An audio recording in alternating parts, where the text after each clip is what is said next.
প্রিয় উদ্যোক্তা ভাই ও বোনেরা, আসসালামু আলাইকুম।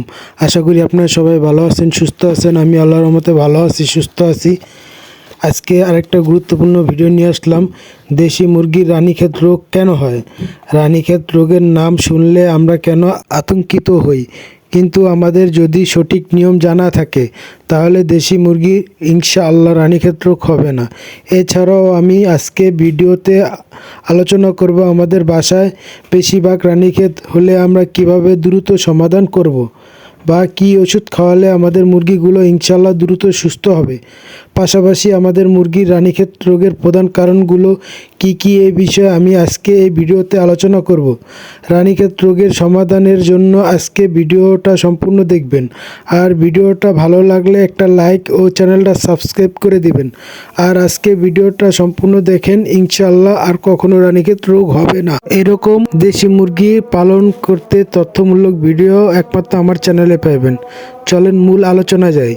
আমরা অনেকে মনে করি আমাদের মুরগি যদি রানীক্ষেত রোগ হয় তাহলে সব মুরগি মারা যায়।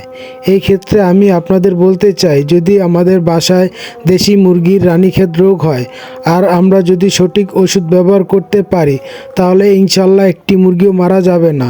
আর আপনাদের বলতে চাই, আমাদের বাসার সব দেশি মুরগি একসাথে রানীক্ষেত রোগ হয় না। প্রাথমিক অবস্থায় একটি বা দুটি মুরগির রানীক্ষেত রোগ হতে পারে। এক্ষেত্রে আমরা রানীক্ষেত মুরগিকে চিহ্নিত করে সঠিক চিকিৎসা দেব। এতে করে অসুস্থ মুরগি দ্রুত সুস্থ হবে ইনশাআল্লাহ, এবং অসুস্থ মুরগিগুলো আলাদা করে চিকিৎসা করতে হবে। এতে অন্য মুরগির রানীক্ষেত রোগ হবে না। আমাদের দেশি মুরগি একটি বা দুটি রানীক্ষেত রোগ হয়েছে কিভাবে বুঝবো, বা রানীক্ষেতের লক্ষণগুলো কি কি? সাধারণ দেশি মুরগির রোগ খুব কম হয়ে থাকে। দেশি মুরগি আমাদের দেশের আবহাওয়ার খুব সহজে মানিয়ে নিতে পারে। এর পাশাপাশি অল্প কিছু নিয়ম মেনে নিতে পারেন, তাহলে ইনশাআল্লাহ রানীক্ষেত রোগ হবে না। মুরগি যদি রানীক্ষেত রোগ হয়ে থাকে কিভাবে বুঝবেন, তাহলে চলেন আলোচনা করা যায়। 1. মুরগি পাক ঝুলে যায়। 2. মুরগির লোম উস্কো খুস্কো দেখা যায়। 3. এক জায়গায় জড়সড় হয়ে বসে থাকে। 4. ঠিকমতো খাবার ও পানি খায় না। 5. অনেক সময় মুরগি চুনা ও পাতলা পায়খানা করে। 6. সবুজ পায়খানা দেখলেও বুঝবেন রানীক্ষেত রোগ হয়েছে। সাধারণ মুরগির রানীক্ষেত রোগ হলে শ্বাসতন্ত্রের রোগ হিসাবে বিবেচিত। মুরগি যদি রানীক্ষেত রোগ হয়, ঠিক মতো খাবার পানি খায় না, ফলে মুরগিগুলো দুর্বল ও নিস্তেজ হয়ে যায়। অনেক সময় মুরগিগুলো হঠাৎ মারাও যায়। আমাদের মুরগিগুলো রানীক্ষেত রোগ হলে আমরা ওষুধ হিসাবে কি ব্যবহার করব? সাধারণত আমাদের মুরগিগুলো রানীক্ষেত রোগ হয় সেই সময় মুরগিগুলো প্রচুর জ্বর এবং ব্যথা অনুভব হয়। এই সময় মুরগিগুলোকে জ্বর ও ব্যথা থেকে মুক্ত দিতে মুরগিগুলোকে জ্বরের ওষুধ প্যারাসিটামল খেতে দিব। পাশাপাশি রানীক্ষেতের জীবাণু ধ্বংস করতে অ্যান্টিবায়োটিক হিসাবে জেন্টাবেক ওষুধ খাওয়াবো। জেন্টাবেক ওষুধ যেহেতু অ্যান্টিবায়োটিক, 3 থেকে 5 দিন ব্যবহার করবেন। আমরা যদি জেন্টাবেক ও প্যারাসিটামল ওষুধ একসাথে 3 থেকে 5 দিন মুরগিকে খাওয়াতে পারি তাহলে ইনশাআল্লাহ মুরগি মৃত্যু ছাড়া দ্রুত সুস্থ হয়ে যাবে। আমরা সব সময় খেয়াল রাখবো আমাদের সুস্থ মুরগিগুলো অসুস্থ মুরগির সাথে মিশতে না পারে। পাশাপাশি আমরা মুরগিগুলো শীতে বেশি যত্ন নিব, কারণ শীতের দিনে মুরগির ক্ষমতা কমে যায়। সেজন্য আমরা শীতের দিনে অবশ্যই মুরগিকে প্রোটিন জাতীয় খাবার এবং প্রোটিন জাতীয় ওষুধ খাওয়াবো। পাশাপাশি আমরা মুরগিকে নিয়ম অনুযায়ী ভ্যাকসিন প্রদান করব। রানীক্ষেত রোগের প্রধান কারণ হচ্ছে আমরা মুরগিকে নিয়ম অনুযায়ী ভ্যাকসিন না করা। আর সঠিক নিয়মে রানীক্ষেত রোগের ভ্যাকসিন দিলে ইনশাআল্লাহ রানীক্ষেত রোগ হওয়া কম থাকে। আপনারা কখনো অসুস্থ মুরগিকে ভ্যাকসিন দিবেন না, কারণ ভ্যাকসিন একটি জীবাণু। আমরা যদি অসুস্থ মুরগিকে ভ্যাকসিন দেই তাহলে মুরগি শরীরে জীবাণু পরিমাণ বৃদ্ধি পাওয়ার ফলে মুরগিগুলো রোগ আরও বেশি হয়, যার ফলে মুরগিগুলো আরও বেশি মারা যায়।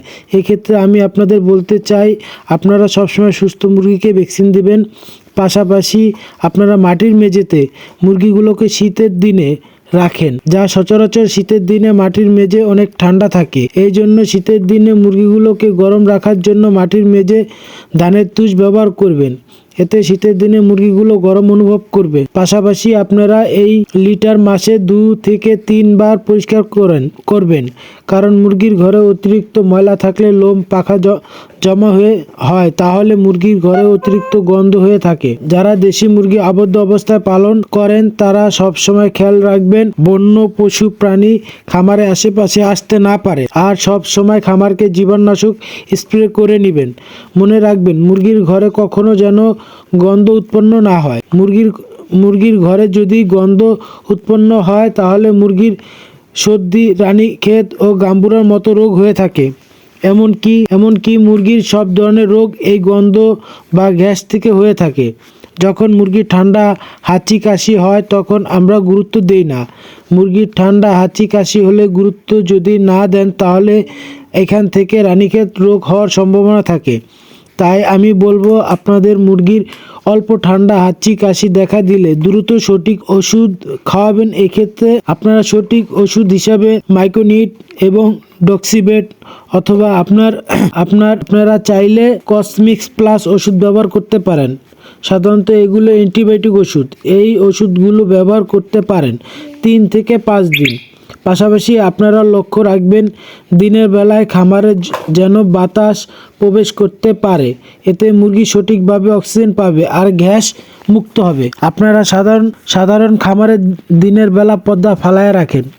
আর সব সময় মনে রাখবেন শীতের সময় রাতে আবহাওয়া কমে যায়, তখন অবশ্যই পর্দা দিয়ে ঠিকমতো ঢেকে দিবেন।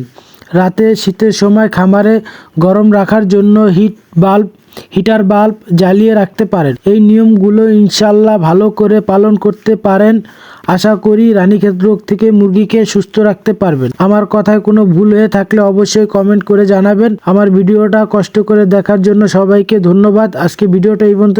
সবাই ভালো থাকবেন, সুস্থ থাকবেন। আসসালামু আলাইকুম।